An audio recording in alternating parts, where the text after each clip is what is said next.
माना कि उनकी गर्लफ्रेंड से उनका झगड़ा हुआ है, लेकिन क्या इस झगड़े की वजह से वो अपने प्रोफेशन को भूल जाएंगे? अब एक नया कैरेक्टर इसमें और आ गया, जो मॉर्गन।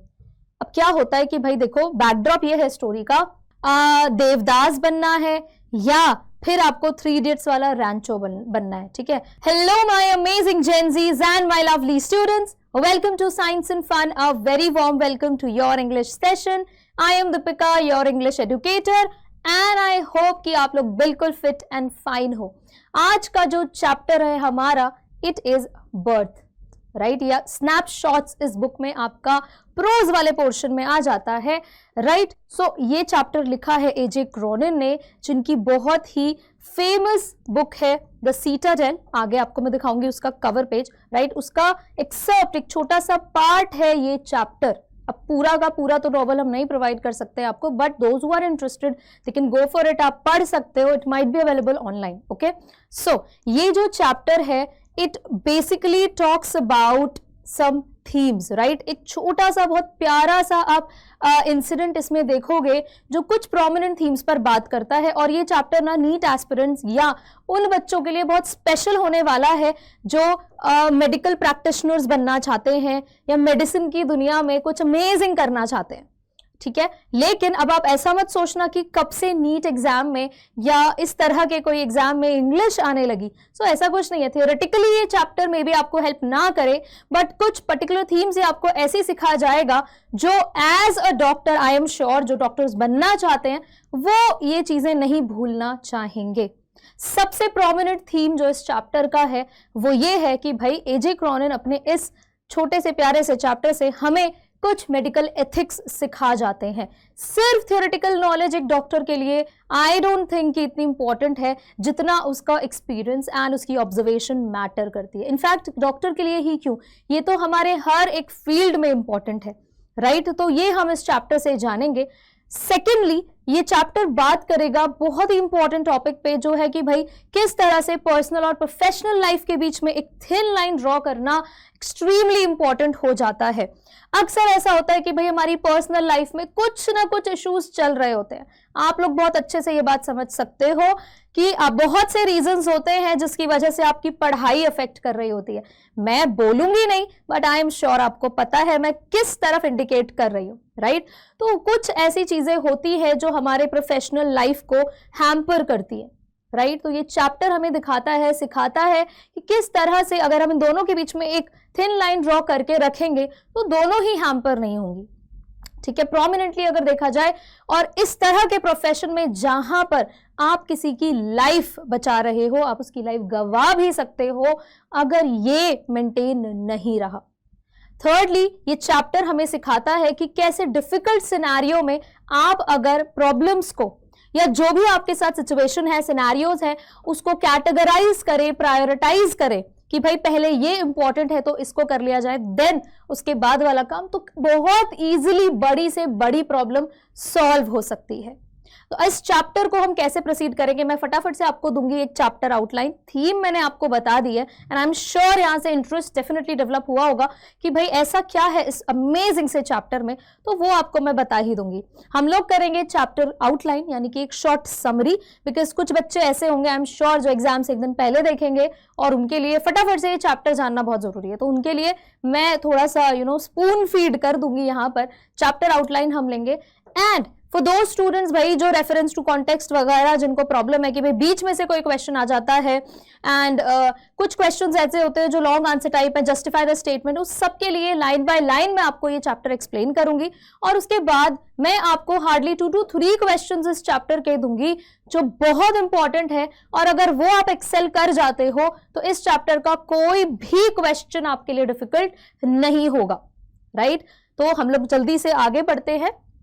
जैसा कि मैंने आपको बोला, हम लोग शुरू करेंगे इस चैप्टर की आउटलाइन के साथ, which is more like a summary, right. तो देखो, जैसा कि मैंने आपको बताया, हम इस चैप्टर में पढ़ने वाले हैं एक न्यूबी के बारे में। न्यूबी एज जो नया नया वही डॉक्टर बना है, अभी अभी उनके मेडिकल एग्जामिनेशंस ओवर हुए हैं, right. So he is doctor Andrew, the most important character of this story, you can say the protagonist of the story, right? So इस बर्थ, इस चैप्टर के प्रोटैगनिस्ट है, मेन लीड है doctor Andrew. He is a young medical graduate, recently उन्होंने अभी अपनी medicine की पढ़ाई पूरी की है। Works as an assistant to doctor Edward Page. अब आपको ढेर सारे नाम इस चैप्टर में आएंगे, कंफ्यूज बिल्कुल भी नहीं होना है, कुछ भी नहीं है। डॉक्टर एंड्रयू हो गए भाई हमारे प्रोटैगनिस्ट, ठीक है। इस तरह से आप अपने नोट्स भी बना सकते हो ताकि लास्ट मोमेंट में फिर आपको दोबारा से चैप्टर को पढ़ना ना पड़े। डॉक्टर एंड्रयू हो गए हमारे मेन लीड, वो मेडिकल ग्रेजुएट है और किसके असिस्टेंट है, किसके अंडर काम करते हैं, डॉक्टर एडवर्ड पेज, राइट। और कहा, in Blaenelly, a small Welsh mining town, it's a place, right. A disappointing evening with his girlfriend Christine. Now we have another character here, Christine, जिसको आप as बहुत ज्यादा तो इस चैप्टर में नहीं डिस्कस्ड है, बट यस उनका एक छोटा सा यहाँ पर रोल ये होता है कि भाई उनका हो जाता है झगड़ा या कुछ छोटा सा टिफ या कह लो कॉन्फ्लिक्ट हो जाता है एंड्रयू के साथ, ठीक है। डॉक्टर एंड्रयू की गर्लफ्रेंड होती है Christine, right. So doctor Andrew encounters जो मॉर्गन। अब एक नया कैरेक्टर इसमें और आ गया, जो मॉर्गन। अब क्या होता है कि भाई देखो, बैकड्रॉप ये है स्टोरी का कि हमारे मेन लीड, हमारे मेन हीरो का छोटा सा झगड़ा हो जाता है अपनी गर्लफ्रेंड क्रिस्टीन के साथ। अब वो झगड़ा भी नहीं कह सकते हैं, सच क्या पता कुछ किसी बात पर डिस्कशन हुआ हो एंड डिसेंट हुआ हो। सो आप समझ सकते हो ये चीजें, राइट। तो यहां से मूड खराब हो गया है हमारे डॉक्टर एंड्रयू का, लेकिन उसी शाम को मिलते हैं वो एक कैरेक्टर से जिनका नाम है जो मॉर्गन, राइट। अब देखो, क्योंकि डॉक्टर एंड्रयू जो है, माना कि उनकी गर्लफ्रेंड से उनका झगड़ा हुआ है, लेकिन क्या इस झगड़े की वजह से वो अपने प्रोफेशन को भूल जाएंगे? वो तो है एक डॉक्टर। अब रातों रात कभी भी उन्हें कोई भी इंस्टेंट कॉल आ सकता है, ठीक है। तो यहां पर भी कुछ ऐसा हुआ है कि भाई डॉक्टर एंड्रयू जो है उनको सडनली बुला दिया जाता है जो मॉर्गन को अटेंड करने के लिए। अब जो Morgan who urgently needs the doctor's help as his wife is in labor before the expected date। अब प्रॉब्लम क्या है भाई, प्रॉब्लम क्या हो गया, जो मॉर्गन को क्या इशू है, क्या प्रॉब्लम दिखाना है उन्हें? तो जो मॉर्गन की जो वाइफ है, ठीक है, she was expecting a baby, तो उस इमरजेंसी में उनको ले जाना पड़ता है डॉक्टर एंड्रयू को, राइट। जो मॉर्गन की शादी तो ऑलरेडी हो चुकी थी, उनकी शादी को ऑलमोस्ट 20 इयर्स हो चुके थे, but they didn't have a baby.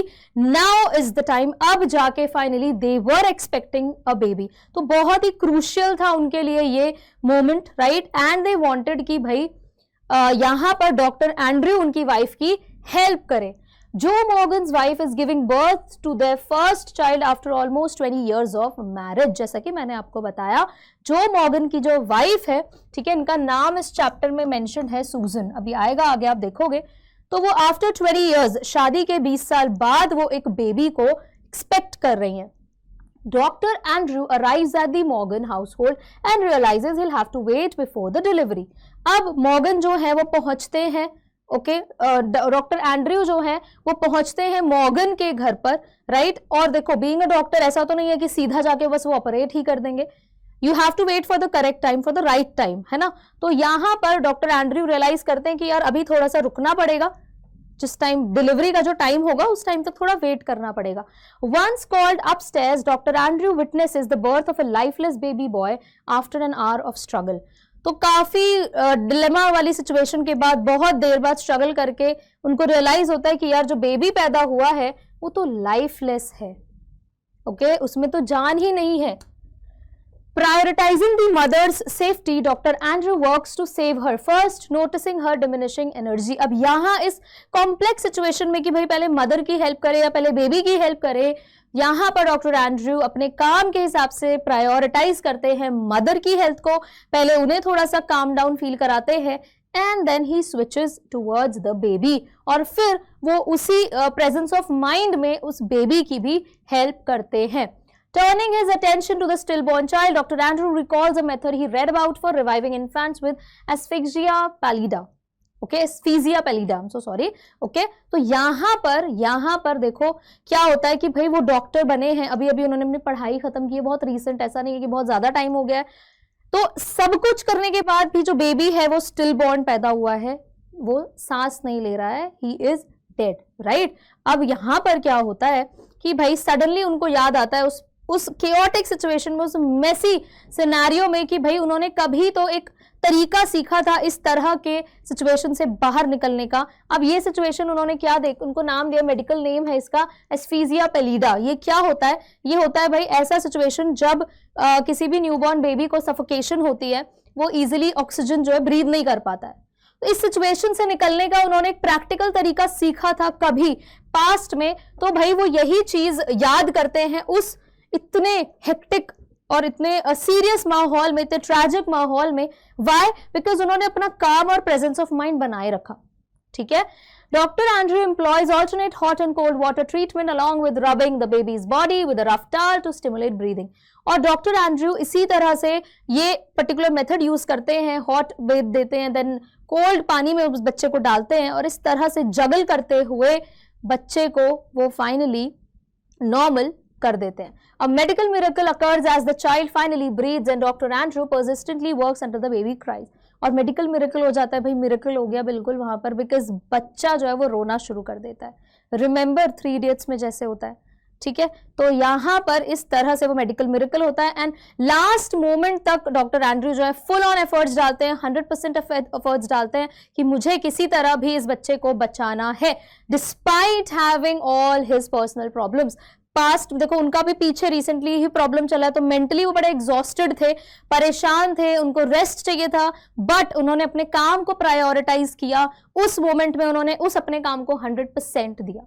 After successfully saving the infant's life, Dr. Andrew experiences a profound sense. Profound होता है deep, ठीक है, profound होता है deep। अब जब उनको लगा कि यार मैंने सच में कुछ कर दिखाया है, कुछ बहुत ही फ्रूटफुल और अमेजिंग काम किया है, सो ही एक्सपीरियंसेस, उनको बहुत अच्छा लगता है, a sort of satisfaction, fulfilment की यार मैंने लाइफ में जेन्युइनली बहुत अच्छा काम किया है, सच में कुछ अचीव कर लिया है, कुछ मीनिंगफुल अपने प्रोफेशन में। And this event marks the first time doctor Andrew feels he has done something real and truly worthwhile in his medical career. और ये चैप्टर भी इसी नोट पर एंड होता है लास्ट में, जब डॉक्टर एंड्रयू बोलते हैं कि okay I have genuinely did something, I have genuinely done something real, मैंने कुछ तो रियल किया है। ओके, अपने इस मेडिकल लाइफ में मैंने जो शुरुआत की है ये बहुत अच्छी शुरुआत की है, राइट? तो यहां से उन्हें okay, so now will go with the line by line explanation of the entire chapter. तो इस तरह से आपने एक शॉर्ट ओवरव्यू तो ले लिया है and by now you all know कि भाई चैप्टर में है क्या exactly.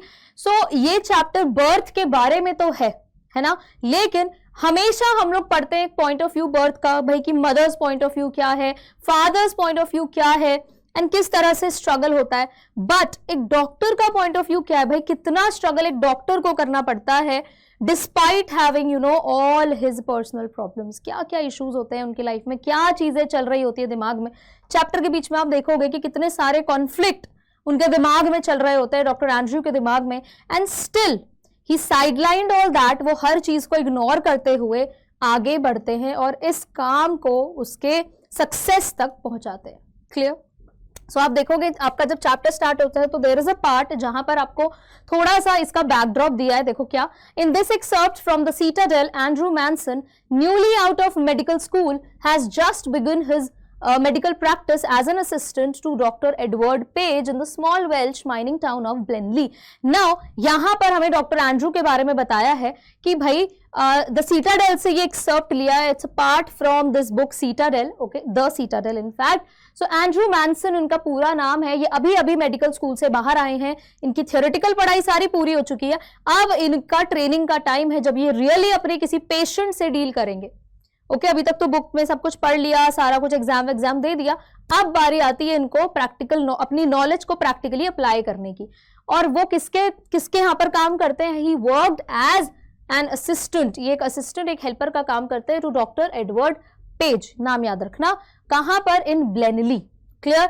As is returning from a disappointing evening with Christine, अब क्रिस्टीन यानी कि द गर्ल ही लव्ड, जिस लड़की से वो प्यार करते थे, उसके साथ थोड़ा सा कुछ तो टिफ हो जाता है कि वो सैड, डिसअपॉइंटमेंट, बहुत ही सैड इवनिंग उनकी जाती है। ओके, और वहां वापस आते टाइम उन्हें कौन मिलता है, Joe Morgan. And Joe and his wife who have been married nearly 20 years are expecting the first child. Repeatedly आपको ये बात मैं बता चुकी हूँ कि Joe and his wife Susan, right? 20 साल हो गए उनकी शादी को, and now they were expecting a baby, their first child. Okay, so आप लोग सारे डिफिकल्ट वर्ड्स यहाँ से नोट भी करते जाओगे, will complete it line by line. Though it was nearly midnight when Andrew reached Brangower, he found Joe Morgan waiting for him.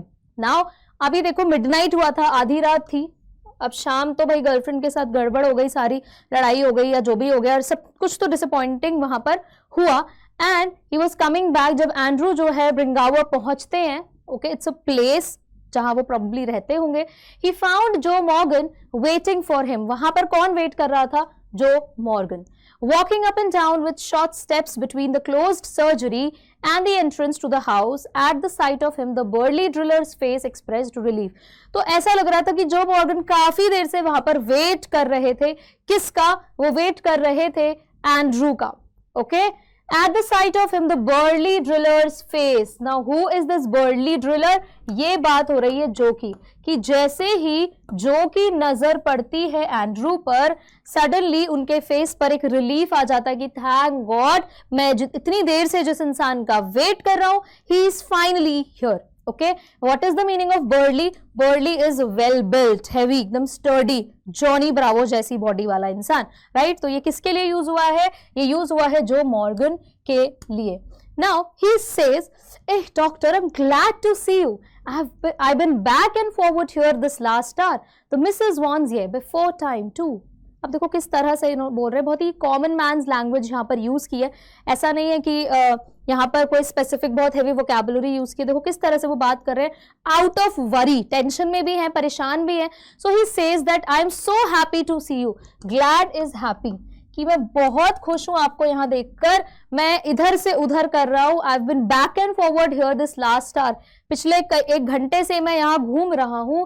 The missus, now missus is basically is referring to his wife, okay, wants, ये basically you है, ठीक है, कि भाई you know she wants you and she is expecting a baby, उसको अभी probably delivery का time आ चुका है, बिफोर टाइम। बिफोर टाइम मतलब आपको ये बात पता होगी, आई एम श्योर कि it takes around 9 months for a baby to be delivered, है ना? 9 महीने का टाइम तो फुल ग्रोन चाहिए ही होता है बेबी को, बट यहां पर क्या प्रॉब्लम है, क्या कॉम्प्लिकेशन है कि भाई बेबी जो है वो टाइम से पहले शायद बाहर आने का प्लान कर रहा है, राइट? तो ये बहुत ही नॉर्मल सिचुएशन नहीं है, it's a complicated scene, right? तो डॉक्टर के लिए ये बहुत ही कॉम्प्लिकेटेड होता है, because it's a you know scene जहां पर लाइफ या डेथ वाला सिचुएशन क्रिएट हो सकता है, डेवलप हो सकता है।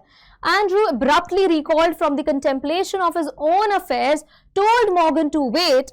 He went into the house for his bag, then together they set out for number 12 Blenna terrace. अब क्या होता है कि भाई एंड्रू बीइंग अ डॉक्टर, अब उसको, अब ये थोड़ी वो सोचकर बोलेगा कि मेरी गर्लफ्रेंड से भी झगड़ा हुआ, मैं नहीं जा रहा यार, तुम जाओ, ऐसा थोड़ी बोल सकता है, वो डॉक्टर है, right? So abruptly is suddenly, अचानक से, और not in an organised manner कि भाई अब्रप्टली ऐसे दरी फेंक के फटाफट किसी तरह पहुंचा। अब यहाँ पर अब्रप्टली कैसे यूज हुआ है? अब्रप्टली हो गया कि वो सडनली उसके दिमाग में जो चीजें चल रही होती है, recalled from the contemplation of his own affairs, उसके दिमाग में अभी तक थ्रू आउट किसके बारे में चल रहा था? क्रिस्टीन के बारे में चल रहा था। सो समहाउ वो सब कुछ याद करता है, कंटेम्पलेशन होता है कि बहुत सीरियस थॉट, वो सब कुछ सोच रहा होता है, और वो मॉर्गन को कहता है यार okay wait, I am coming, मैं अभी आता हूँ। तो ऑब्वियसली थोड़ा सा तो आपको ब्रेक चाहिए। So he went into the house for his bag, वो अंदर जाता है, अपना बैग लेकर बाहर आता है, और वो कहाँ जाते हैं? Number 12 Blaina terrace. Clear, this is a new place जो यहाँ पर मेंशन्ड है। The night air was cool and deep with quiet mystery. Usually so perceptive, Andrew now felt dull and listless. ठीक है, अब यहाँ पर क्या बोला है? देखो, जो बाहर हवा थी ना, बहुत ही डिफरेंट थी, नेचर को किस तरह से इंक्लूड किया है यहाँ पर इस पूरे सीन में। The night air was cool and deep with quiet mystery. कि मतलब कुछ तो उस हवा में भी था, और यूजुअली एंड्रू जो है ना, ये सब चीजें इजिली परसीव कर लेता था, उसे बहुत अच्छा ऑब्जर्वर था, वो ऐसी चीजों में उसको समझ आता था कि ओके, कि क्या होने वाला है, कैसा होने वाला है, गुड ऑब्जर्वर। लेकिन इस मोमेंट पर he was dull and listless. Listless कौन होता है भाई? Listless is a person who is unenergetic, जिसमें एनर्जी नहीं है ज्यादा। तो यूजुअली वो थोड़ा सा ऑब्जर्वेंट रहता था, बट अभी इस मोमेंट में वो उतनी एनर्जी वाला फील नहीं आ पा रहा था. He had no premonition that this night call would prove unusual, still less that it would influence his whole future in Blenheim. उसको कोई भी आइडिया नहीं था, उसको कोई एंग्जाइटी नहीं हो रही थी. अदरवाइज क्या होता था कि वो रियलाइज कर लेता था, ऑब्जर्व हो जाता. कभी कभार होता है ना, आपके साथ अच्छा होने वाला है, बुरा होने वाला है, आपको फील हो जाता है. यहां पर एंड्रू के साथ आज के दिन में वो इतना लिस्टलेस था, इतना अनएनर्जेटिक था कि was not able to feel that premonition. premonition क्या होता है? It's a feeling of anxiety over a future event. कि कई बार कुछ बुरा होने वाला हो तो आपको पहले से हल्की सी भनक लगती है, आपको कुछ तो इंट्यूशंस आते हैं, तो दैट इज premonition. यहाँ पर उसे कुछ भी रियलाइज नहीं हो रहा था फंस की हवा से देखकर कि यार आज जो मेरे साथ होने वाला है वो या तो मेरे करियर को बनाएगा या मेरे करियर को बिगाड़ेगा. ठीक है, ये कुछ तो अनयूजुअल आज होगा. Clear? Okay. The two men walked in silence until they reached the door of number 12. Then Joe drew up short. अब यहाँ पे देखो क्या होता है, दोनों चलकर जाते हैं. कहाँ जाते हैं? शांति से वो पहुंचते हैं नंबर 12. ओके, द प्लेस जहां उन्हें जाना है for the case, for the medical case. Then Joe drew up short. अब यहाँ पर जो है वो अपनी स्पीड कम कर लेते हैं. ही सडनली स्टॉप्ड कि भाई मैं शायद अब अंदर नहीं जा पाऊंगा. I'll not come in, he said, and his voice showed signs of strain. ठीक है, वो बोलते हैं कि मैं नहीं आऊंगा अंदर, और उनकी इस आवाज में ना थोड़ा सा स्ट्रेस था. होगा, क्यों नहीं होगा? Because his wife was lying there inside. ठीक है, इन पेन, इस प्रॉब्लम में है, तो हो सकता है वो नहीं देख पा रहे होंगे अपनी वाइफ को ऐसे सिचुएशन में. So he was not able to enter into the room. वो नहीं पहुंच पा रहे थे उस रूम तक out of stress. But man, I know you will do well for us.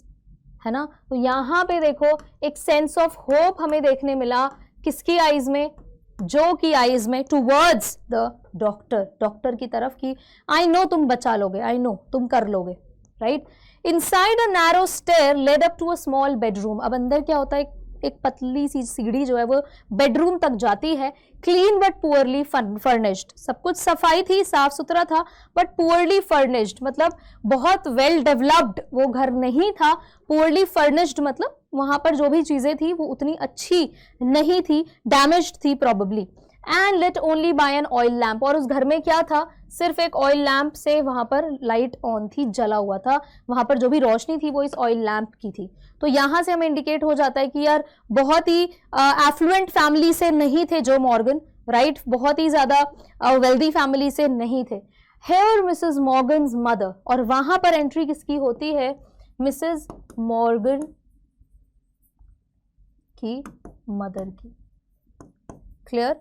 A tall grey-haired woman of nearly 70, जो कितने years की थी? Probably 70 years की होंगी. A tall grey-haired woman, you already know कि with age white हो जाते हैं बाल, grey color के हो जाते हैं. You know, basically the black and brown color it fades. तो वहां पर वो लेडी खड़ी थी. And the stout elderly midwife. One more person was there and she was the midwife. Midwife हम किसे बोलते हैं? Midwife is basically the person जो इस तरह से चाइल्ड बर्थ के टाइम पर विमेन की हेल्प करते हैं. अगर इसको आप हिंदी में बोले तो हम लोग अक्सर इसको ऐसे प्रोनाउंस करते हैं कि भाई दाइमा जिसे कहा जाता है ना? ओके, तो मिडवाइफ भी वहां पर थी. She was stout. स्टाउट कौन होता है? Stout is probably a fat man. Not probably, definitely एक स्टाउट पर्सन हम किसे बोलते हैं? जो थोड़ा फैट हो. ओके, ठीक है, प्लम्प हो. एल्डरली मिडवाइफ, तो जो वो मिडवाइफ थी, एक ऐसा नहीं था कि यंग थी, एल्डरली थी. Right? And she was stout. Waited beside the patient. वो पेशेंट के साइड में वेट कर रही थी, watching Andrew's expression as he moved about the room. और वो कांस्टेंट स्टेयर कर रही थी, ऑब्जर्व कर रही थी कि भाई क्या रिएक्शन है डॉक्टर का इसकी सिचुएशन को देखकर. Let me make you a cup of T doctor batch, said the former quickly after a few moments. Now Mrs. Morgan's mother, right? वो क्या इंस्टेंट उनका क्या रहता है? She was welcoming, no doubt. जैसा होता है कि भाई आपके घर में कोई आया तो आप डेफिनेटली ग्रीट करोगे, पूछोगे. सो शी आस्क्स कि okay let me make you a cup of T. मैं आपके लिए फटाफट से चाय बनाकर लाती हूँ doctor batch. Now see this word, मैं ये नहीं बोलूंगी कि इसका कोई स्पेसिफिक मीनिंग है, बट ये आउट ऑफ लव बोला जाता है. इट्स लाइक ओके सन, ऐसा बोलते हैं ना हम लोग कि चलो बेटा ये इस तरह से. तो out of respect and to show affection, है ना, एक अफेक्शन दिखाने के लिए ये यूज किया गया है. Clear? said the former quickly. Now she asks, okay, I'll get you some tea after a few moments. Andrew smiled faintly. अब Andrew की जो smile थी वो कैसी थी, थोड़ी सी weak smile थी, weakly वो हल्की सी एक smile देते हैं.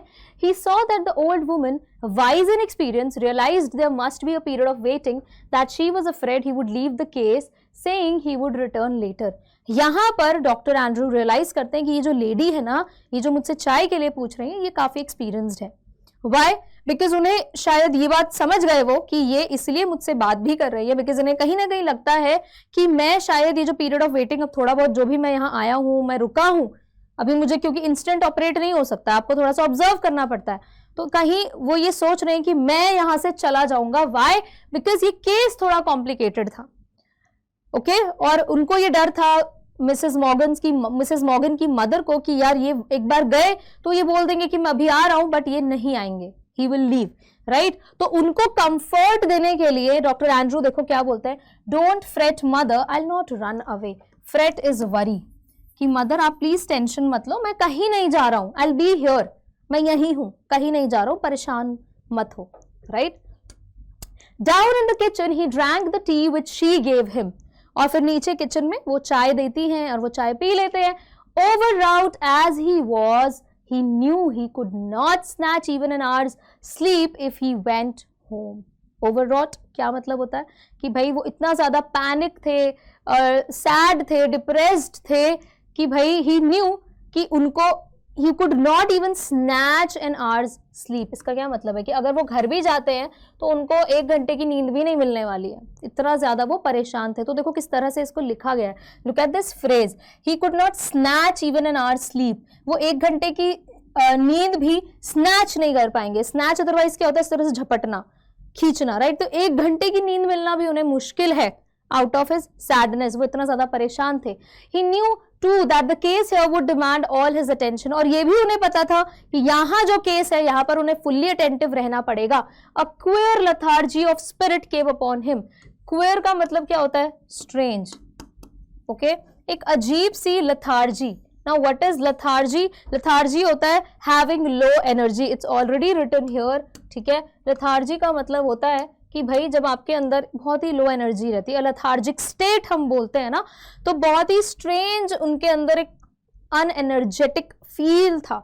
He decided to remain until everything was over. लेकिन वो डिसाइड करते हैं कि जब तक यहाँ सब कुछ नहीं हो जाता है ठीक, मैं यहीं रहूंगा, मैं यहाँ से कहीं नहीं जाऊंगा. तो देखो कहीं ना कहीं हमें यहाँ से दिखता है एक डेडिकेशन उनके अपने प्रोफेशन की तरफ, right. An hour later he went upstairs again. अब बार बार ऑब्जर्व करना है कि भाई फिर से वो एक बार ऊपर जाते हैं, देखते हैं, noted the progress made कि क्या प्रोग्रेस है, कुछ इंप्रूवमेंट है या नहीं है. Came down once more, sat by the kitchen fire. फिर नीचे आते हैं, किचन फायर के पास बैठ जाते हैं. It was still except for the rustle of a cinder in the grate and the slow tick-tock of the wall clock. अब हर तरफ बिल्कुल साइलेंस है, ठीक है, क्योंकि इतना भयंकर सिचुएशन है. अभी भाई ऊपर देखो, the lady was expecting a baby, सब लोग परेशान हैं, टेंस्ड माहौल है. So there was no noise, no sound at all. Sound थी तो सिर्फ किसकी, the rustle of a cinder. Now cinder क्या होता है, देखो हम लोग अगर फायर प्लेस में, grate it's a fireplace, ठीक है, जहां पर आग वाग जलाते हैं, हाथ इस तरह से, अगर वहां पर ठंड है, अगर ठंडी जगह है तो भाई ये जगह, ये वाला पूरा कॉर्नर तो हमेशा आपको घरों में मिलेगा ही मिलेगा, फायर प्लेस, राइट. अब उसमें क्या होता है, आग जलने के बाद जब कोयले इस तरह से हो जाते हैं तो इनको कहा जाता है सिंडर, ठीक है. और फिर क्या होता है, थोड़ी थोड़ी इनमें आग रहती है तो ये आपको चटकते पटकते से आवाज करते हैं, है ना, हल्का हल्का इनकी लाइटनिंग रहती है तो आवाज आती है, थोड़ी थोड़ी साउंड आती है. उसको दिखाने के लिए वर्ड यूज किया गया है, rustle of a cinder in the grate, ठीक है. वो साउंड जो किसकी है, इन कोल्स की है, कहां पर, फायर प्लेस में. ग्रेट हो गया आपका fire place, clear.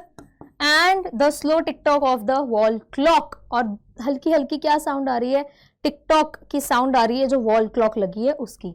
No, there was another sound, the beat of Morgan's footsteps as he paced in the street outside. अब यहाँ पर खुद को ही वो इंटरप्ट करके बोलते हैं एंड्रू कि अरे नहीं नहीं, सिर्फ ये आवाज नहीं है, साथ में एक और आवाज है. वो किसकी है, मॉर्गन के फुटस्टेप्स की है. वो बाहर गली में pace as he paced outside. Obviously हम कब इतना ज्यादा मूव करते हैं कंटिन्यूअस, अब ऐसा तो नहीं है कि आप खुश हो तो आप इस तरह से चल रहे हो कंटिन्यूअस। तो पेस्ड आउटसाइड का क्या मतलब है यहाँ पर कि out of worry, out of tension mister Morgan जो है वो इधर से उधर जो है बाहर घूम रहे हैं। The old woman opposite him sat in her black dress quite motionless, her eyes strangely alive and wise, probing never leaving his face. यहाँ पे उन्हीं के साइड में एक ओल्ड वुमन भी बैठी है कि भाई ब्लैक ड्रेस में उनका पूरा अपीयरेंस दिया है, क्वाइट मोशनलेस, कोई मूवमेंट नहीं है उनमें, ठीक है। उनकी आंखें जो है वो फिर भी मूव करती हुई नजर आ रही है, तो इसलिए बोला है कि her eyes strangely alive and wise. Wise why? Because old lady है, लाइफ के एक्सपीरियंस है उनके पास, तो आंखों से भी वो झलक रहा है। प्रोबिंग मतलब होता है इंक्वायरिंग, कि वो जानना चाह रही है कि भाई क्या है, कैसा है, क्या होगा, right. Never leaving his face, वो बिल्कुल भी उसको देखना बंद नहीं कर रही हैं। ओके, हिज थॉट्स वर हैवी मडल्ड। अब यहां पर एंड्रू के जो थॉट्स हैं वो बहुत हैवी हैं इस मोमेंट में। वो अपनी पर्सनल लाइफ से भी इतना परेशान है, प्लस जो अभी सामने जो केस है वो भी डील करना है। तो मडल्ड यहां पर क्या होता है? मडल्ड का मतलब होता है बहुत ही अनऑर्गेनाइज्ड, ठीक है। कुछ भी ऐसा नहीं है कि अभी इस मोमेंट पे अगर वो इस केस से डील कर रहा है तो सिर्फ इसी से रिलेटेड उसके दिमाग में थॉट्स चले, कुछ भी थॉट कभी भी उसके दिमाग में आ रहा था, right. The episode he had witnessed at Cardiff station still obsessed him morbidly. अभी रिसेंटली कैडिफ स्टेशन में जो उसके साथ हुआ, ऑब्वियसली यहां पर क्या बात कर रहे हैं? यहाँ पर क्रिस्टीन और उनकी जो भी बात हुई है, जो भी उनका टिफ हुआ है, कॉन्फ्लिक्ट हुआ है, उसके बारे में बात हो रही है। वो अभी भी उनके दिमाग में चल रहा है, स्टिल ऑब्सेस्ड हिम, कि कहीं ना कहीं वो अभी भी वो बात उनको हॉन्ट कर रही है मॉर्बिडली। ना मॉर्बिडली क्या होता है कि भाई उनको डिस्टर्ब कर रही है, ओके, अफेक्ट कर रही है वो बात उन्हें कहीं ना कहीं। ही थॉट ऑफ ब्रैमवेल, और सडनली फिर उनके दिमाग में क्या आ जाता है? ब्रैमवेल उनके दिमाग में आ जाता है। ये अनदर कैरेक्टर जो कि इस चैप्टर में इस पर्टिकुलर पोर्शन के अलावा और कहीं यूज नहीं हुआ है, ठीक है। ये सिर्फ उनके थॉट्स में आ रहा है। किसी के बारे में होता है ना, कभी कभी हम अपने किसी प्रॉब्लम से डील कर रहे होते तो सडनली पता नहीं किसी फ्रेंड का ख्याल आता है, फिर उसके साथ जो हुआ वो सोचते हैं, फिर आगे सोचते हैं, इट्स लाइक दैट। तो यहाँ पे उनके दिमाग में सडनली आता है Bramwell foolishly devoted to a woman who deceived him sordidly। पहले आता है उनके दिमाग में किसका ख्याल? उनके दिमाग में आता है ब्रैमवेल का ख्याल, जिसको धोखा मिला। देखो सारे बेचारे धोखे से ही गए, और यहाँ कहीं ना कहीं डर रहा है भाई एंड्रू की कहीं ऐसा मेरे साथ ना हो जाए, क्योंकि अभी रिसेंटली झगड़ा हुआ है मेरा भी, तो उसके दिमाग में वही सब चीजें चलने लगती हैं। तो ब्रैमवेल जो है, जो बहुत ज्यादा एक लेडी के प्यार में पागल था, वो डिसीव कर दिया जाता है, उसको धोखा मिल जाता है सॉर्डिडली मतलब सेल्फिश रीजंस की वजह से। उसकी जो गर्लफ्रेंड थी या वाइफ थी वो उसको धोखा दे देती है। उसके बाद एडवर्ड पेज उसके दिमाग में आता है, ठीक है, एडवर्ड पेज, जिसके यहाँ वो एज एन असिस्टेंट काम करते थे। Now Edward Page bound to the shrewish Blodwen, okay, वो भी एक ऐसे रिलेशन में है जो बहुत ही बैड टेम्पर्ड है, उनकी वाइफ हो सकती है, एंड हर नेम इज ब्लॉडवेन, ठीक है, ओके, ब्लॉडवेन, उनकी ये इतने बेकार रिलेशनशिप में है। उसके बाद उनके दिमाग में आता है डेनी, ठीक है। डेनी कौन है? ये सब उनके एक्वेंटेंस हो गए, तीनों ही जो साथ में काम करते होंगे या फ्रेंड्स होंगे, ओके। नाउ डेनी का क्या केस है भाई? Living अनहैपीली apart from his wife. तो भाई ये तो सेपरेटेड है, अपनी वाइफ के साथ रहते ही नहीं है, क्लियर। तो ये सब चीजें उनके दिमाग में चल रही होती हैं। His reason told him that all these marriages were dismal failures। तो उसके लॉजिक, उसके जो अभी तक वो जो ये कनेक्शन ड्रॉ कर पा रहा है, यहां से उसे समझ में आया कि ये सारे रिलेशंस तो यार फेल हो गए। What will happen to mine? He wished, okay, it was the conclusion which in his present state made him wince। और यहां से जो वो कंक्लूजन ड्रॉ कर रहा था ना, इसकी वजह से वो बहुत ज्यादा शिवर कर रहा था, कांप रहा था कि ओ गॉड, कहीं ऐसा ही मेरे लव लाइफ के साथ तो नहीं होने वाला है। He wished to consider marriage as an idyllic state. वो तो हमेशा से सोचता था मैरिज यार इट्स अ हैप्पी स्टेट, ठीक है, सब कुछ अच्छा पीसफुल हो जाती है लाइफ एकदम, ऐसा सोचता था। Yes, he could not otherwise consider it with the image of Christine before him.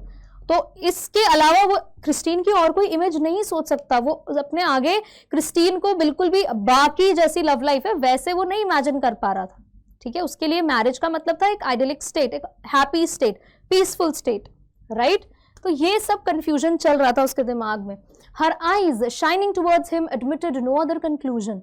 उसकी आंखें देखो उसके सामने आ रही थी, बिल्कुल totally he was in love, ठीक है, बहुत ज्यादा बह चुका था वो बिल्कुल क्रिस्टीन के प्यार में, तो वो कुछ भी और नहीं सोचना चाहता था. It was the conflict between his level doubting mind and his overflowing heart which left him resentful and confuse. तो कहते हैं ना कि भैया दिल और दिमाग की लड़ाई में वो बहुत ज्यादा सैड रह रहा था और कंफ्यूज हो गया था. रिजेंटफुल, बहुत ज्यादा sad and irritated, right. He let his chin sink upon his chest, stretched out his legs, stared broodingly into the fire.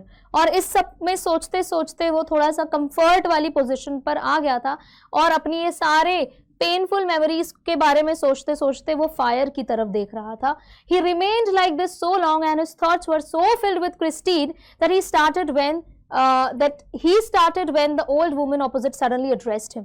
और वो इतना ज्यादा खो गया था कि उसे कुछ भी होश नहीं था कि वो अभी कहाँ पर है. तो सडनली उसके साइड में बैठी जो ओल्ड वुमन है वो उसको एड्रेस करती है, उसको थोड़ा सा इंटरप्ट करती है बीच में कि ओके सर, थोड़ा सा उनको इनके ख्यालों से बाहर लेकर आती है.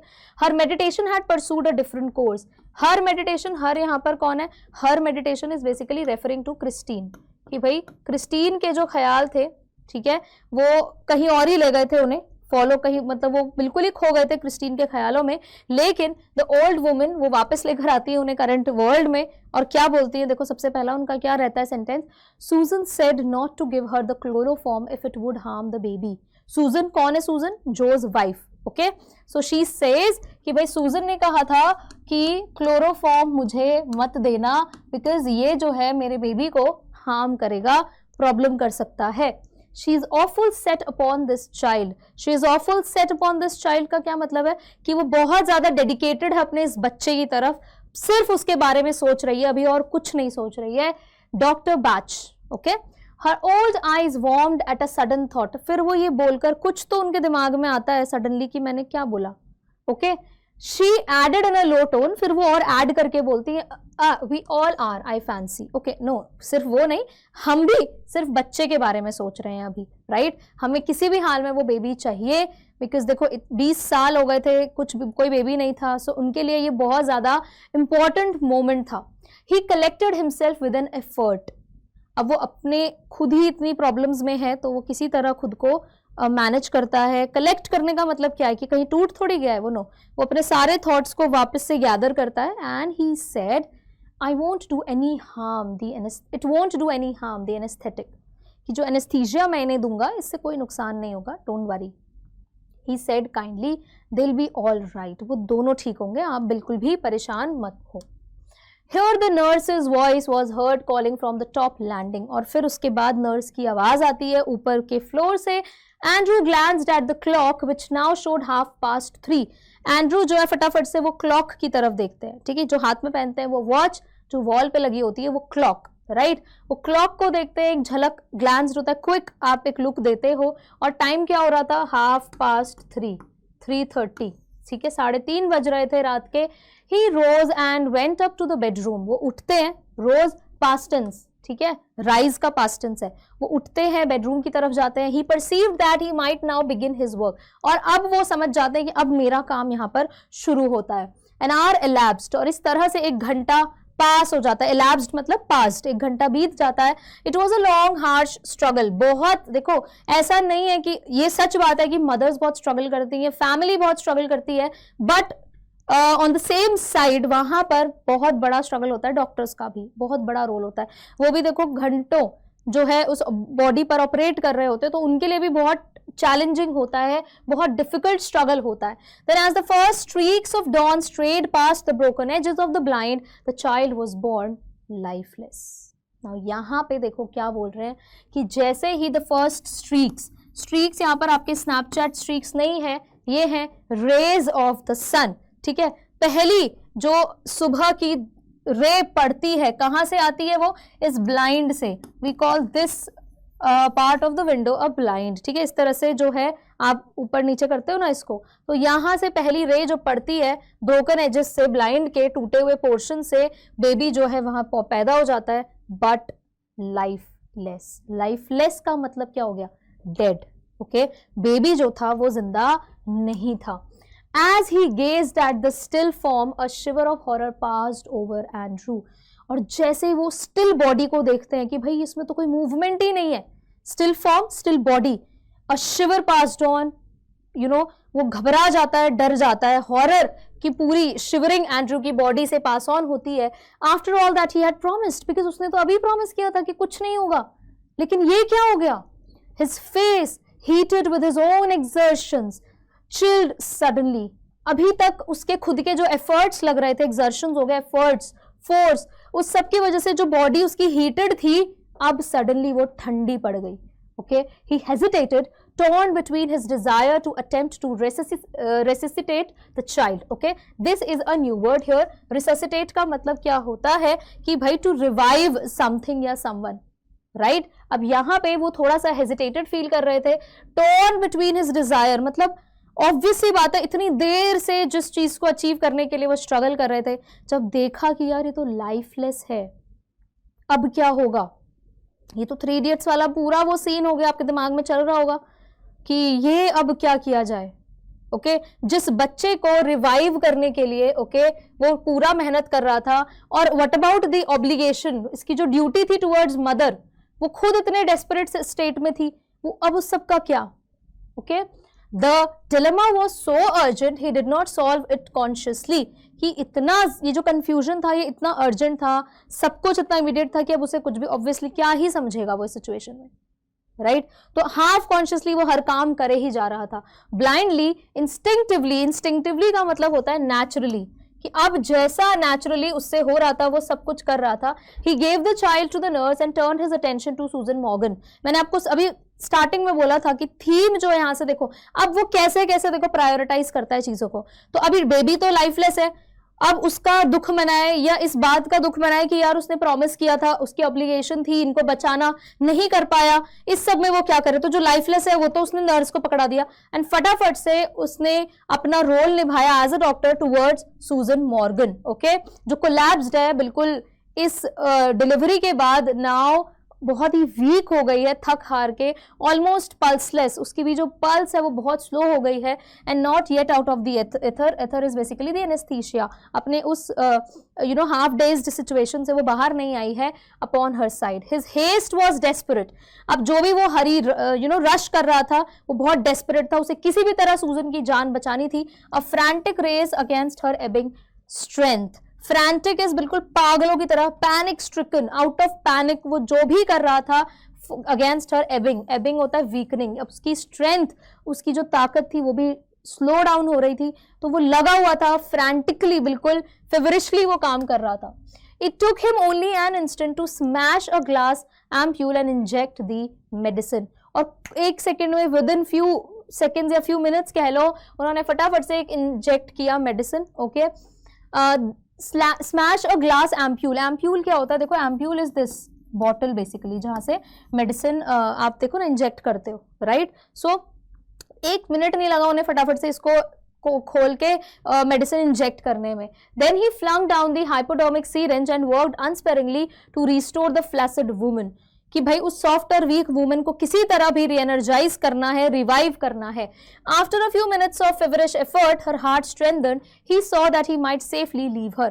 कुछ मिनट्स के बाद, बहुत उसके एक्साइटेड एफर्ट्स के बाद, जब उसकी लाइफ वापस आती है, कि ऐसा नहीं था कि मदर को कुछ हो गया था, बट मदर डिलीवरी के बाद बहुत ज्यादा वीक हो जाती है, तो टेंशन था कि भाई कहीं अब मदर की जान को खतरा ना हो जाए। So he was working for her, and जैसे ही रियलाइज कि यार इसके हार्ट में पल्स जो है वो नॉर्मल हो चुकी है, ब्रीदिंग नॉर्मल हो रही है, ही saw that he might safely leave हर, उन्हें रियलाइज हुआ कि अब वो उसको छोड़ सकते हैं थोड़ी देर के लिए।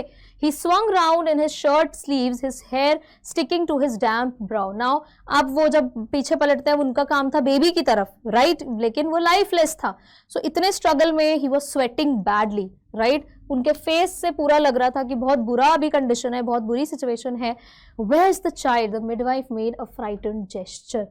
तो सबसे पहला क्वेश्चन मिडवाइफ पूछती है कि भाई बच्चा कहाँ है? Where is the child? Okay, she had placed it beneath the bed. In a flash Andrew knelt down. Okay, अब बच्चे को जो है नीचे रखा गया था। क्यों रखा गया था? वाई, बिकॉज आपको पता होगा कि जो न्यूबॉर्न बेबी होते हैं वो पूरा ब्लड से सोक्ड रहते हैं, तो ताकि आसपास कुछ ज्यादा गंदा ना हो तो उनको पेपर वगैरह में या टिश्यूज इस तरह से कुछ प्रॉपर एक ऐसा मटेरियल में उन्हें रखा जाता है जो बहुत ज्यादा ब्लड सोक कर ले, ठीक है। तो इमीडिएटली एंड्रू जो है वो नीचे बैठते हैं, झुकते हैं। Fishing amongst the sodden newspapers below the bed he pulled out the child. तो वो जो बेबी है, सॉर्डन क्या होता है, सॉर्डन मतलब अब यहाँ पे बच्चे को किस में रखा है, न्यूज़पेपर्स के ऊपर, कि वो जो ब्लड वगैरह है वो सब सोक कर जाए। तो वो बच्चे को वहां से उठाते हैं। A boy perfectly formed, so he was a baby boy, perfectly formed because पूरा वो डेवलप हो चुके थे, आईज नोज सब कुछ डेवलप्ड था, राइट। द लिम्प बोलते हैं लाइफलेस को, वो जो बॉडी थी वो लाइफलेस थी, लेकिन warm body was white and soft as tallow. किसके जैसे, बिल्कुल वाइट एंड सॉफ्ट वो थी उसकी body. Clear. The cord hastily slashed, अब आपको पता है वो कॉर्ड जो है वो कट करनी पड़ती है, तो उसको स्लैश किया गया, कट किया गया। ले लाइक अ ब्रोकन स्टेम, तो देखो कितना ज्यादा सिमिली यहाँ पर यूज हुआ है, ठीक है। इट ले like a broken stem. Simile क्या होता है, जब हम कंपैरिजन ड्रॉ करते हैं यूजिंग लाइक और एज, तो यहां पर कॉर्ड को कंपेयर किया है एक ब्रोकन स्टेम से, ठीक है। कॉर्ड को कंपेयर किया गया है एक ब्रोकन स्टेम से, सो इसको कहेंगे कि this is an example of simile. मैं ये क्यों बता रही हूँ, बिकॉज कई बार एक्सट्रैक्ट बेस्ड क्वेश्चंस में आपको लाइन दे दी जाती है, एक्सट्रैक्ट दे दिया जाता है और पूछ लेते हैं कि भाई find out a poetic device या लिटरेरी डिवाइस या figure of speech in these lines, तो वहां से आप ये आइडेंटिफाई कर सकते हो। The skin was of a lovely texture, smooth and tender, the head Lord on the thin neck, the limbs seemed boneless. अब जो बच्चे की स्किन थी बहुत अच्छा टेक्सचर था, right, smooth and tender, tender होता है डेलिकेट, बहुत नाजुक, right. The head Lord on the thin neck, Lord का मतलब क्या होता है, हैंग लूजली। जो न्यूबॉर्न बेबीज होते हैं, अगर कभी किसी ने पकड़े होंगे तो आपको पता है कि उनको इस तरह से अपना सपोर्ट देना पड़ता है हाथों का, नहीं तो उनकी गर्दन जो है वो लटक जाती है, बिकॉज फुल्ली डेवलप्ड नहीं रहता है ना उनका बॉडी ऐसे, right. The limbs seemed boneless, और वो जो लिम्स थे वो भी, अब also because the baby was lifeless, है ना, तो इस वजह से भी ये सब और ज्यादा लग रहा था। टैलो का मतलब होता है, टैलो का मतलब मैं आपको बताना भूल गई थी, tallow is basically the material जिससे सोप वगैरह बनता है, ठीक है। It's kind of a fat, ठीक है, फैट का यूज होता है। तो उस तरीके का सॉफ्ट जो वो बेबी की स्किन थी, बेबी बिल्कुल ऐसा हुआ था, राइट। अब ये सब ऑब्जर्व करने के बाद, still kneeling, Andrew stared at the child with a haggard frown. अभी भी वो नीचे ही बैठे थे और बहुत ही ज्यादा वरिड फ्राउन से उस बच्चे को देख रहे थे। The whiteness meant only one thing, जिस तरह का, देखो अभी डॉक्टर इतना ज्यादा परेशान नहीं हो सकता है, तो उसको ऑब्जर्व करना है, सोचना है कि कैसे बचाया जाए। तो जिस वाइटनेस में वो बच्चा था ना, जो उसका कलर ऑफ स्किन था अभी एट मोमेंट, तो यहां से वो समझते हैं कि भाई बच्चे को एक ही प्रॉब्लम हो सकती है, वो है asphyxia pallida, and his mind unnaturally tense raced back to a case he once had seen in the Samaritan. अभी टेंस्ड सिचुएशन में भी उनका दिमाग कहां भागता है, उस टाइम पर जब उन्होंने इस तरह के केस के बारे में सुना था, ठीक है। और इंस्टेंटली वो वापस से अपने पैरों पर खड़े हो जाते, he was on his feet, okay. Get me hot water and cold water, और इमीडिएटली वो ऑर्डर करते हैं फटाफट से गर्म और ठंडा पानी लेकर आओ। He threw out to the nurse and basins too, फटाफट से बड़ा पूरा पतीला लाओ, बेसिन्स लेकर आओ, क्विक क्विक फटाफट करो। But doctor, she faltered, her eyes on the pallid body of the child, quick, he shouted. अब वो रोकती है डॉक्टर को, समझाने की कोशिश करती है कि भाई ये लाइफलेस बेबी है, what are you doing now, कर क्या रहे हो तुम इसके साथ। लेकिन डॉक्टर नहीं सुनता, नहीं सेज नहीं भाई फटाफट से तुम कोल्ड और हॉट वाटर लेकर आओ।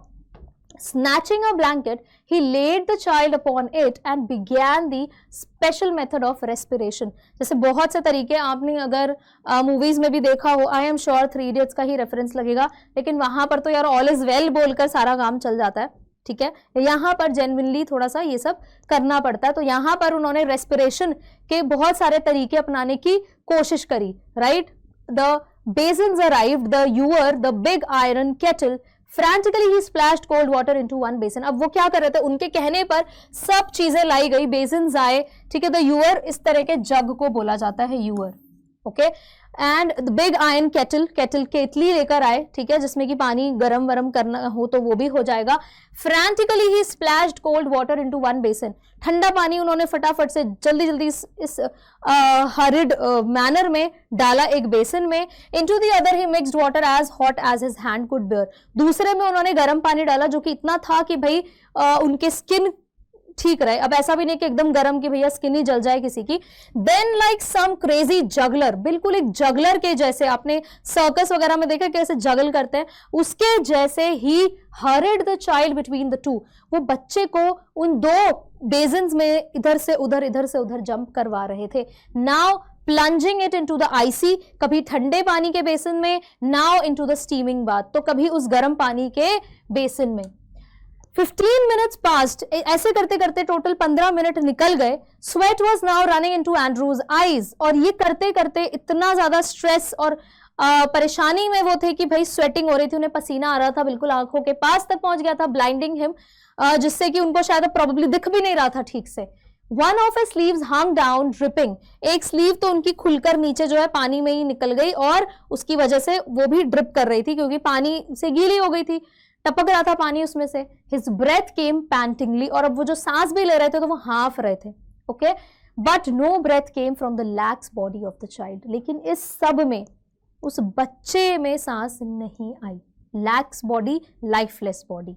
अ desperate sense of defeat pressed on him, तो यहां पर थोड़ा सा उन्हें फील हुआ कि यार ये मेरी हार हो गई है, okay. Defeat is the loss, और रेजिंग होपलेसनेस, और उनके दिमाग में होपलेस हो गए थे वो बहुत ज्यादा। अभी जितना ऑप्टिमिस्टिक होकर वो काम कर रहे थे, अब उतना ही होपलेस हो रहे थे। He felt the midwife watching him in stark consternation, उन्हें लगा कि जो मिडवाइफ है वो उन्हें देख रही है, कि मतलब कैसे देख रही है, एंग्जाइटी भरी नजरों से देख रही है। while there pressed back against the wall where she had all the time remained, her hand pressed to her throat, uttering no sound, her eyes burning upon him was the old woman। यहाँ पर midwife है जो anxiety भरी नजरों से देख रही है, दूसरी तरफ वॉल के पास जो बहुत टाइम से वहीं खड़ी है, अटरिंग नो साउंड, जिनके मुंह से एक आवाज भी नहीं आ रही है, यू नो वो डर रही हैं, ऑब्वियसली सैड है कि भाई इतने टाइम से जिस बेबी के लिए वो लोग एक्सपेक्ट कर रहे थे अब वो इस दुनिया में नहीं है, लाइफलेस है, okay. Her eyes burning upon him, obviously उन्हें थोड़ा सा गुस्सा आएगा आउट ऑफ रेज, ठीक है। तो वो कौन थी वहां पर? ओल्ड वुमन खड़ी थी। He remembered her longing for a grandchild as great as had been her daughter's longing for this child. यहां पर एंड्रू को उस बच्चे के लिए वो विश, वो डिजायर जो ग्रैंड मदर के आंखों में थी वो दिख रही थी, ठीक है, उसको याद है वो प्यार, राइट। एंड बिल्कुल ये वैसा ही था जितना कि मिसेस मॉर्गन उस बच्चे को चाह रही थी, उतना ही प्यार ये अपने ग्रैंडसन की तरफ भी था इनका, राइट। तो ये सब कुछ याद आता है एंड्रू को। All dashed away now, futile beyond remedy, अब सब कुछ खत्म हो चुका है। Futile is useless, okay, beyond remedy, अब ये इसका कोई सोल्यूशन नहीं है, अब थोड़ी तुम किसी को जिंदा कर पाओगे, okay. The floor was now a draggled mess, जो जमीन थी वो बिल्कुल मेस्ड अप हो चुकी थी। ड्रैगल्ड का मतलब है डर्टी, वेट, क्योंकि सब तरफ पानी पानी and blood and all of that, बहुत ही केओटिक माहौल था। स्टम्बलिंग ओवर अ सोपिंग टाल, ना सोपिंग टाल क्या होता है? सोपिंग इज बेसिकली वेट, तो एक सोपिंग टाल में स्टम्बल होने, लड़खड़ाने ही वाले थे। Andrew almost drop the child, वो बस गिरा ही देते बच्चे को, which was now wet and slippery in his hands like a strange white fish. Another simile here, कि वो जो बच्चा है, वो जो छोटा सा बेबी है, वो उनके हाथ में कंटिन्यूअस पानी में जगलिंग की वजह से इतना ज्यादा वेट हो गया है और वो अब उनके हाथ से स्लिप भी कर रहा है, जस्ट लाइक अ व्हाइट फिश। जैसे फिश की बॉडी हो जाती है ना स्लिपरी, बिल्कुल वैसे ही उस बच्चे की बॉडी भी हो गई है। तो यहाँ पर भी आपको सिमिली देखने मिलेगा। For mercy sake doctor whimpered the midwife, it's stillborn, मतलब यहाँ पर मिडवाइफ को बहुत खराब लग रहा था। So she cried in pen, whimper होता है cried in pen, so she says at least for God sake, अब तो थोड़ा ध्यान रखो, इट्स स्टिल बॉर्न, ये अब लाइफलेस है, ये जिंदा नहीं है। And then as by a miracle the pygmy chest which his hands enclosed gave a short convulsive heave, another and another, Andrew turned giddy. अब सडनली ये होता है, एक मेडिकल मिरेकल यहाँ पर हो जाता है कि अचानक से उस बच्चे की बॉडी जो है वो वायलेंट पुश देने लगती है, ठीक है, ओके। कन्वल्सिव हीव का मतलब होता है कि कुछ तो मूवमेंट आई वहां पर, एक धक्का सा लगता है। एंड एंड्रू जो है ही टर्न्ड गिडी, उसको डिजी, आई मीन वो थोड़ा सा अनकॉन्शियस सा होने लगता है। The sense of life springing beneath his fingers after all that unavailing striving was so exquisite it almost made him faint. कि उसको रियलाइज होता है कि ओके ये बेबी जो है मूव कर रहा है, इसका क्या मतलब है कि ये lifeless baby it finally came alive, ये जिंदा हो गया है। ओके तो ये जो फीलिंग थी ना, ये फीलिंग थी, ये इतनी अमेजिंग थी, इतनी एक्स्ट्राऑर्डिनरी थी, इतनी अच्छी थी कि भाई उसको चक्कर आ रहे थे। ओके जो जितनी देर से वो मेहनत कर रहे थे, यूजलेस उनकी जो मेहनत चल रही थी, वो अब एक्चुअली में बहुत ही वर्थ इट हुई। He redoubled his efforts feverishly. अब उसने अपनी सारे एफर्ट्स को रीडबल कर लिया। feverishly मतलब आउट ऑफ एक्साइटमेंट उसने अपनी एफर्ट्स बढ़ा दिए। The child was gasping now deeper and deeper. अब बच्चा सांस ले रहा था, ठीक है, बहुत गहरी सांस ले रहा था। A bubble of mucus came from one tiny nostril, a joyful iridescent bubble. अब यहाँ पे ना वो जो बच्चे गुब्बारे नहीं बनाते अपने नोज से, उसको डिस्क्राइब किया। देखो कैसे एजे क्रॉनिन ने लिखा है कि भाई दैट बबल ऑफ म्यूकस, जो उसके छोटे से नोस्ट्रल्स है, इट्स लाइक ये बबल, ठीक है, ओके तो ये जो छोटे से नोस्ट्रल से वो बबल बन रहा है, ठीक है, it was a happy iridescent bubble. Now iridescent क्या होता है कि वो अलग अलग कलर्स दिखा रहा है, एंड यू नो दैट, है ना, science is the reason. So वो कलरफुल बबल जैसा दिख रहा था। The limbs were no longer boneless, उसके जो बॉडी पार्ट्स थे, हैंड्स थे, अब वो बोनलेस नहीं थे। The head no longer lay back spinelessly, और अब सर भी उसका ऐसे लटक नहीं रहा था। Okay the blanched skin was slowly turning pink. Blanched क्या होता है? White skin. अभी तक जो बिल्कुल कलरलेस बॉडी हो गई थी, अब वो धीरे धीरे पिंक कलर की हो रही थी। टर्निंग पिंक का यही मतलब है कि वो चेंज आ रहा था एक लाइफलेस से लाइवली बॉडी में। Then exquisitely came the child's cry, और सडनली उस बच्चे के ना रोने की आवाज आती है। सोचो कितना ब्यूटीफुल मोमेंट होगा उस डॉक्टर के लिए, और साथ में देखो मदर के लिए और फैमिली मेंबर्स के लिए तो होगा ही, लेकिन जेन्युइनली अगर बात की जाए तो वो डॉक्टर का एक तरह से देखा जाए तो डोंट यू थिंक कि ये डॉक्टर का रीबर्थ जैसा सिनेरियो हो गया, कि एक बर्थ तो वो हो गया जब वो पैदा हुआ था, ये यहाँ पर एक रीबर्थ जैसा हो गया कि सब कुछ जो लाइफलेस लग रहा था अभी तक, अब सडनली जान आ गई हर चीज में, right. So dear father in heaven, the nurse sobbed hysterically, तो दे ऑल थैंक्ड गॉड, ठीक है, नर्स जो है वो सॉब्ड, सिस्किया लेके रोती है, हिस्टेरिकली मतलब एकदम पागलों की तरह। Okay it's come alive, she was happy now because वो बेबी जिंदा हो गया था। Andrew handed her the child, और एंड्रू उसको बच्चा दे देता है। He felt weak and dazed, और वो खुद भी अब थोड़ा वीक और अनकॉन्शियस फील कर रहा था, स्लीपी फील कर रहा था, कंफ्यूज्ड था। अबाउट हिम द रूम ले इन अ शडरिंग लिटर, और उसके पास में रूम की अगर आपको कंडीशन बताई जाए तो शडरिंग लिटर मतलब कि बहुत ज्यादा आसपास जो है फैला हुआ था सब कुछ, blankets, towels, basin, soiled instruments, the hypodermic syringe impaled by its point in the linoleum, the ewer knocked over मतलब वही जग वहां गिरा पड़ा है, पानी उधर पड़े, सिरिंज इधर उधर पड़ी हुई है, केटल साइड में पड़ा हुआ है, पडल ऑफ वाटर, पानी वहां पर बना हुआ है पूरा, right. Upon the huddled bed, the mother still dreamed her way quietly through the anesthetic, और उस huddled bed, वहीं पर बेड में बहुत सारा सामान पड़ा है, और वहां पर मदर जो है वो अभी भी अपने एनेस्थीसिया के इम्पैक्ट से बाहर आने की कोशिश कर रही है। The old woman still stood against the wall, और the old lady वो अभी भी उसी वॉल पर खड़ी है जहां वो शुरू से खड़ी थी, but her hands were together, now her hands were together, her lips moved without sound, कुछ तो मूवमेंट वो कर रही हैं, she was praying, राइट, वो प्रे कर रही थी, she was thanking God.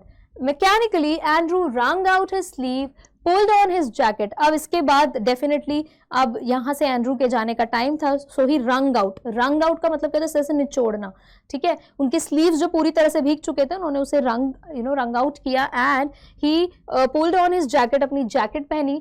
I will fetch my bag later nurse, और नर्स को बोलते हैं मैं बाद में अपना बैग ले लूंगा। He went downstairs through the kitchen into the scullery, नीचे जाते हैं किचन से होते हुए स्कलरी की तरफ, the back area of the kitchen, ठीक है, वहां पर देखो इतना मेहनत करने के बाद his lips were dry at the scullery, he took a long drink of water, पानी पीते हैं to calm himself down, he reached for his hat and coat, अपना hat और कोट लेकर, outside he found Joe standing on the pavement with a tense expectant face, और बाहर जो को वो देखते हैं कि भाई जो परेशान है, एक्सपेक्ट कर रहा है कि कोई अच्छी न्यूज सुनाई जाए। ऑल राइट जो, he said thickly, both all right. और जब वो ये बोलते हैं कि भाई जो, सब ठीक हो गया है, दोनों ही ठीक है। It was quite light, nearly 5 o'clock। और अब देखो टाइम क्या हो चुका था, 5 o'clock, सुबह के 5 बज चुके थे। A few miners were already in the streets. अब क्योंकि वो माइनिंग टाउन था तो वहां माइनर्स जो है वो वापस रोड पर आ गए थे, काम पर जा रहे थे। The first of the night shift moving out, ठीक है। या ये कह लो कि भाई यहाँ पर देखो क्या लिखा है, जो रात की जो शिफ्ट थी, जो नाइट शिफ्ट पर लोग काम करने आए थे, वो वापस जा रहे थे। Okay, as Andrew walked with them, spent and slow, his footfalls echoing with the others under the morning sky. अब उन्हीं के बीच में एंड्रू भी निकल रहे थे तो उनके फुटस्टेप्स जो है मैच कर रहे थे बिल्कुल। He kept thinking blindly, oblivious to all other work he had done in Blenheim. अब बाकी ऐसा नहीं है कि उन्होंने और कोई काम नहीं किया था उस जगह पर, लेकिन अभी वो कुछ और नहीं सोच रहे थे। Oblivious मतलब वो एक ऐसी स्टेट में थे कि अब उन्हें he didn't care about anything। अब वो खुद से क्या बोल रहे थे, I have done something. Oh God, I've done something real at last. Okay, he was so proud of himself. ठीक है, वो खुद पर बहुत प्राउड फील कर रहे थे कि उन्होंने कुछ तो अचीव कर लिया है, बिकॉज ये एक्चुअली में बहुत ही स्ट्रगलिंग था, because of the complex case and because of all the confusion he had been into. जितने कंफ्यूजन में वो थे उस सब के बाद ये उनके लिए एक जेन्युइन और एक रियल अचीवमेंट थी। ठीक है, तो ये चैप्टर एंड होता है एक विक्टोरियस नोट पर। ठीक है, विक्टोरियस नोट पर हम इस चैप्टर को एंड करते हैं कि भाई किस तरह से आप देखो कि जो ये बर्थ का प्रोसेस होता है ना, it's not struggling just for the mother और the family members but also for the doctors, right. तो देखो अपने प्रोफेशन को लेकर ही वो सो डेडिकेटेड कि भाई अपने पर्सनल लाइफ के कंफ्यूजन को भी उन्होंने साइडलाइन किया and then he worked for it, he was so dedicated, right. तो जितनी भी थीम्स मैंने आपको इनिशियल बताई थी, आई होप आप वो चैप्टर से रिलेट कर पाए होंगे। Now we will move on to the important questions जिसके बारे में मैं बात कर रही थी। आपको इसके 2 क्वेश्चंस तो एनसीईआरटी बुक से ही मिल जाएंगे, वो बहुत इंपॉर्टेंट क्वेश्चन है। अगर वो आपको आंसर करना आ गया तो इसका मतलब है आपको चैप्टर जो है अच्छे से समझ में आ गया है। तो सबसे पहला देखो क्या है, there lies a great difference between textbook medicine and the world of a practising physician, discuss. Obvious सी बात है, देखो क्वेश्चन ही इतना रेटरिक है भाई, खुद ही आंसर कर रहा है वो क्वेश्चन। क्या कह रहा है कि एक बहुत बड़ा डिफरेंस रहता है टेक्स्ट बुक मेडिसिन में, ओके, और प्रैक्टिसिंग फिजिशियन, कि भाई आप जो रियल वर्ल्ड में करते हो, प्रैक्टिकल लाइफ में आप जो भी आपने पढ़ा उसमें और रियल वर्ल्ड में प्रैक्टिकल लाइफ में जो आप करते हो उसमें डिफरेंस होता है। ये तो होता ही है, और ये हमें बात करनी है इस डॉक्टर के पॉइंट ऑफ व्यू से। ठीक है, ओके। तो अब आप कैसे लिखोगे, देखो, doctors usually use medicines mentioned in their text books.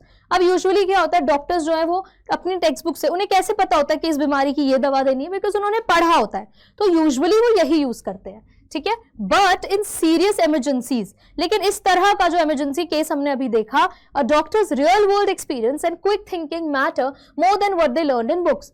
वहां पर अब मान लो कि भाई कोई ऐसी बीमारी आ गई है, कुछ भी ऐसी चीज आ गई है जिसके बारे में प्रॉब्ली एक डॉक्टर ने बुक में नहीं पढ़ा है, तो अब वो कैसे उसको टैकल करेगा, किस तरह से उससे डील करेगा, क्या उस केस को वहीं पर छोड़ देगा, कुछ तो उसको अपना प्रेजेंस ऑफ माइंड भी लगाना पड़ेगा, राइट। ठीक है, या एक तरह से ये भी कहा जाए कि अब ऐसा तो नहीं है कि डॉक्टर्स जो हमारे आगे बुक्स लेके बैठ जाते हैं, ओके हाँ ये बीमारी है, राइट, ये चेक किया एंड देन ये दवाई मैंने पढ़ी थी, अब ये दवाई यूज करो, है ना। तो ये नहीं होता है। एक्चुअल में क्या मैटर करता है, रियल वर्ल्ड एक्सपीरियंस और quick thinking, presence of mind, कि उस मोमेंट पे क्या डिसीजन लिया।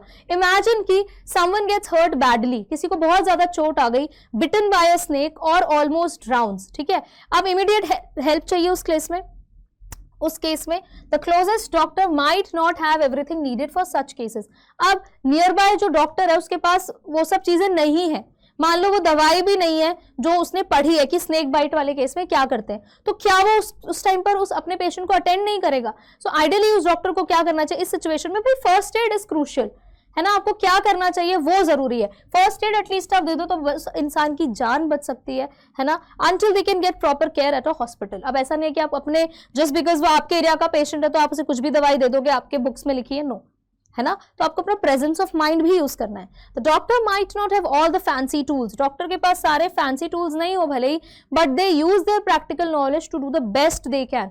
अब मान लो किसी डॉक्टर को पूरी नॉलेज है तो वो अपने सराउंडिंग से ही चीजें यूज करके कर सकता है। ओके, ठीक है। It's like fixing a problem before it gets worse. तो बेसिकली कोई भी प्रॉब्लम और ज्यादा बुरी हो जाए उससे पहले फिक्स कर दी जाए। Acting quickly is essential, quick action लेना ज्यादा जरूरी है। The practical help from the doctor is like a life saving gift.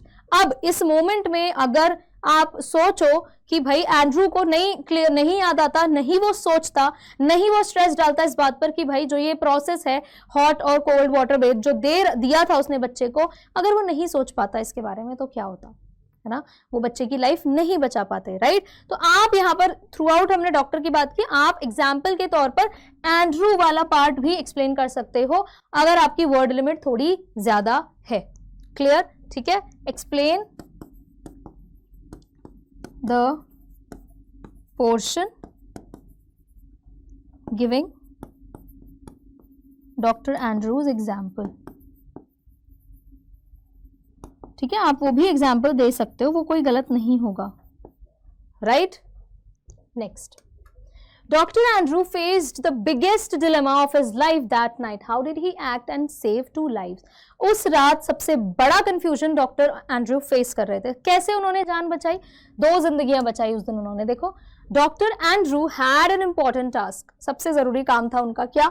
To help सूजन Morgan with her first delivery, कि भाई उनको सूजन मॉर्गन की पहली डिलीवरी पे हेल्प करनी थी। Okay, Even though he was tired and a bit stressed, he stayed to keep his promise to Joe and Susan. अब भले ही वो टायर्ड थे, स्ट्रेस्ड थे, पर्सनल प्रॉब्लम्स चल रही थी, लेकिन फिर भी अपने प्रॉमिस के लिए वो अड़े रहे। Unfortunately, things got serious as both Susan and her baby faced problems. Unfortunately, बदकिस्मती से प्रॉब्लमैटिक सिनेरियो डेवलप हुआ, दोनों को ही ट्रैजिक सीन से होकर गुजरना पड़ा। Doctor Andrew quickly gave Susan an injection, वो फटाफट से सूजन को एक इंजेक्शन देते हैं। Then he did something special for the stillborn baby, और उस बेबी के लिए कुछ स्पेशल करते हैं। He put the baby in hot and cold water and pressed the little chest. Basic होता है, आपको कुछ इस तरह से लाइफ नहीं आ रही है, सांस नहीं आ रही है, तो जो एक फर्स्ट एड दिया जाता है वो उन्होंने किया। Thankfully because of doctor Andrew's quick actions both Susan and her baby were saved. तो यहाँ पर उनकी, आप इसमें टर्म ऐड कर सकते हो, फ्रेज ऐड कर सकते हो, प्रेजेंस ऑफ माइंड की वजह से, उनके क्विक एक्शन की वजह से दोनों की जान बचाई जा सकी। ठीक है, अक्सर ना क्वेश्चन यहीं से घुमा फिरा के पूछ लिए जाते हैं। The next question, I have done something. Oh God, I've done something real at last. Why does Andrew say this? What does it mean? बिल्कुल लास्ट वाली लाइन है, वो ऐसा क्यों बोलते हैं और इसका क्या मतलब है? ऐसा थोड़ी है कि उन्होंने इससे पहले कोई काम नहीं किया, लेकिन अपने इस स्ट्रगल से अचीव्ड इस सक्सेस को वो बहुत ज्यादा इंपॉर्टेंस दे रहे हैं। ठीक है, Andrew had just finished medical school and was working as an assistant to doctor Edward Page in Blaenelly. अब अभी तो उन्होंने मेडिकल स्कूल से अपनी पढ़ाई खत्म की थी, तो उनके लिए ये सब चीजें बहुत ऐसा नहीं था कि कैजुअल थी, नॉर्मल थी, बहुत एक्सपीरियंस था उन्हें, right. He wanted to prove that he was good at his job. Plus ये वो टाइम होता है जब आपको प्रूव करना भी होता है कि आप अच्छा काम कर रहे हो, अपने काम में आप बहुत बढ़िया हो। So one evening he unexpectedly got a chance to show what he had learned. His job as a doctor was to save lives and he got a special opportunity that night. वो रात थी जिस दिन उन्हें मौका मिला कि भाई क्या उन्हें करना चाहिए as a doctor. He had to perform the delivery of Susan Morgan. क्या करना था? Susan Morgan की डिलीवरी परफॉर्म करनी थी। Andrew waited all night. पूरी रात एंड्रू ने वेट किया, but when the baby was born, right, जब बेबी पैदा हुआ, इट वॉजंट ब्रीदिंग वेल, उसको सांस ही नहीं आ रही थी। The mother was also not doing well, mother की भी हालत खराब थी। First he gave the mother an injection to save her, सबसे पहले उन्होंने मदर को इंजेक्शन दिया।